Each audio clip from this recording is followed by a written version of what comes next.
Welcome to the deep dive. Today, we're embarking on a pretty fascinating journey We certainly are. into one of literature's really enduring works, Charles Dickens' A Tale of Two And a Cities. massive one. Yeah, huge.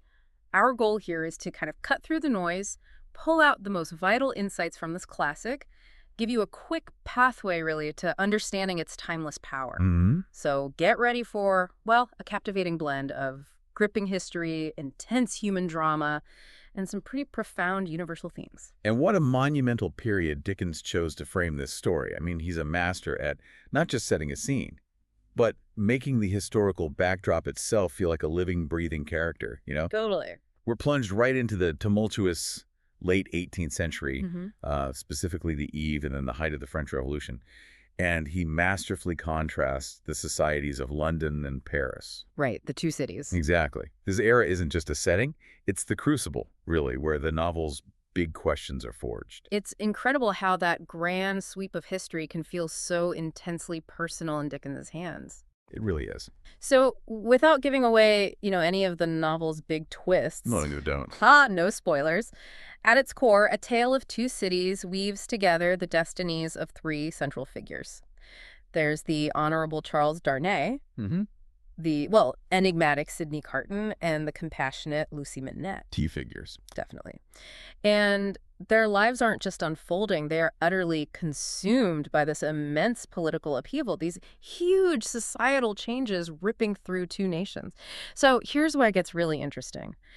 How do these individual lives become so deeply enmeshed in such a grand historical narrative? Well, I think it's all about how Dickens crafts each character. They each sort of embody a specific facet of that era's turmoil and human resilience. Okay. Take Charles Darnay, for instance. He's grappling with the inescapable shadow of inherited injustice, right? He represents that huge challenge of escaping a past you didn't actually create. Right, the sins of the father, almost. Exactly. Then you have Sidney Carton. Wow, what a character. Yeah. He offers one of the most compelling studies in redemption you'll find anywhere, but it's not simple. It's not a clean arc. It's gritty, it's unexpected. It forces us to redefine what true sacrifice might look like. Yeah, he's complex. Very. And Lucie Manette, well, with her unwavering compassion, she becomes this powerful beacon of hope, but maybe also a symbol of domesticity, just trying to survive amidst all the chaos. Mm-hmm. Her father, Dr. Manette, he embodies the deep scars left by tyranny. His journey really highlights the psychological cost of societal injustice. It's brutal. Decades in the Bastille. Yeah. And on the other side, Madame Defarge. She isn't just a revolutionary, she's the chilling embodiment of vengeance. She shows how a righteous cause can warp into something truly destructive, retribution. The knitting. Yeah. Very creepy. Oh, absolutely. And don't forget the steadfast banker, Jarvis Lorry.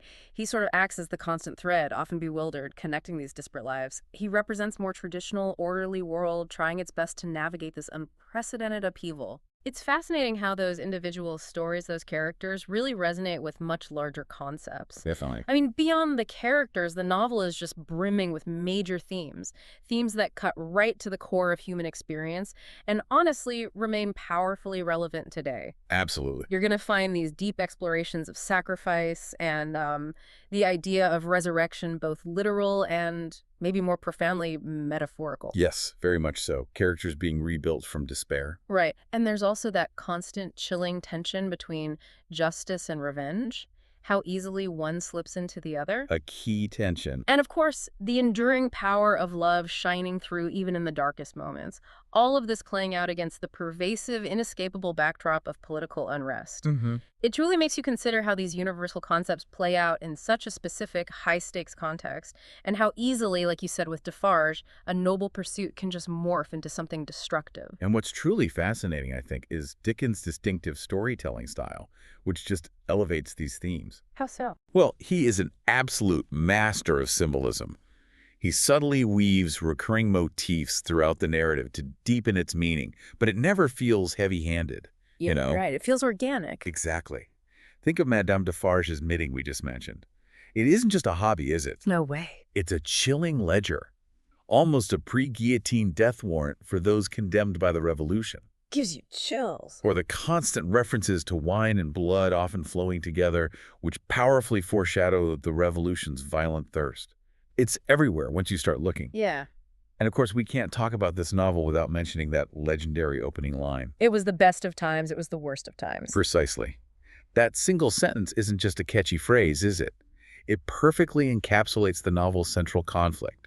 It immediately sets the stage for the extreme duality, the hope and despair, the immense progress and terrible destruction that defines the era and the story. It really does. And this stylistic choice, it allows Dickens to make incredibly abstract ideas, like the paradoxes inherent in revolution, profoundly relatable and visceral for the reader. It's so iconic, it's almost a cliche now, but when you hear it in context, it just clicks, doesn't it? It absolutely does. It perfectly sets the tone for everything that follows.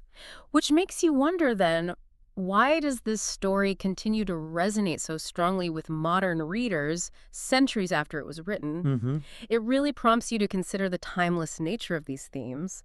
The specific historical events might be in the past, but the human struggles, they feel universal. They just echo through time. Yeah, and if we connect this to the bigger picture, the novel's enduring commentary on human nature, this sort of ebb and flow of societal change, and that relentless, often messy pursuit of justice, it remains incredibly relevant. How so in today's world? Well, it invites us to reflect on cycles of revolution, perhaps, the dangers of extremism on any side, and the profound, often tragic impact individual choices have on a collective fate.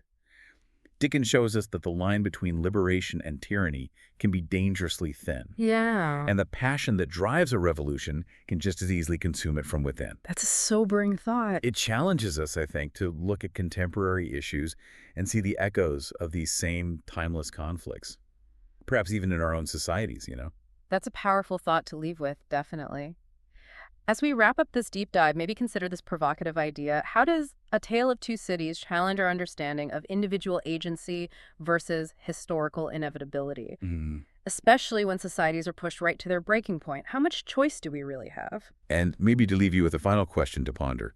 Given the novel's really intense exploration of justice versus revenge, and how easily one can morph into the other, how might different historical periods, or even different cultures today, interpret the choices made by characters like Carton, or Darnay, or even the Dame Defarge? Yeah.